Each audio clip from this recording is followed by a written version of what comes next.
Bismillahirrahmanirrahim. Assalamualaikum warahmatullahi wabarakatuh. Waalaikumsalam warahmatullahi wabarakatuh. Jadi tuan-tuan, Alhamdulillah hari ini 28 hari bulan pukul 3.20 petang di bumi Uganda.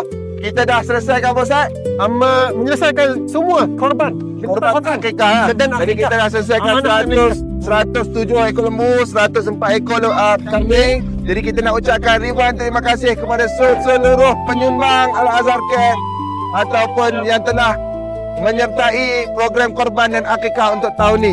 Tuan-tuan, kita nak umumkan juga, kita dah rasmikan 13 telaga dan sebentar lagi kita akan rasmikan telaga ke-24 insya-Allah. Dan kita dalam tempoh sesi kali ini, kita dah rasmikan sebuah masjid yang sudah siap. Masjid kedua, Masjid Sayyidina Abu Bakar Sa'ad.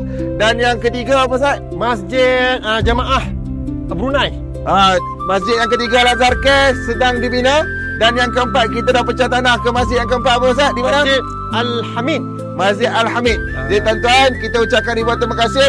Kita masih buka program kita ni secara berterusan. InsyaAllah tahun depan ada program korban, ada program akikah macam biasa. Tapi kita nak umumkan, kita masih buka untuk wakaf Al-Quran, wakaf telaga, dan juga kita buka juga wakaf masjid. Jom bersama dengan kami untuk kita laksanakan wakaf di bumi yang betul-betul memerlukan bantuan daripada kita tuan-tuan. Saya berdoa tahun depan kalau kita datang lagi, kita rasmi dah masjid yang kelima atau masjid yang keenam, insya-Allah. Ya, betul. Itu harapan kita. Insya-Allah. Bismillahirrahmanirrahim. Kita tutup korban wakaf untuk tahun 2026 kali ini dengan lafaz Allahu Akbar. Allahu Akbar. Allahu Akbar. Allahu Akbar. Allahu Akbar. Allahu Akbar.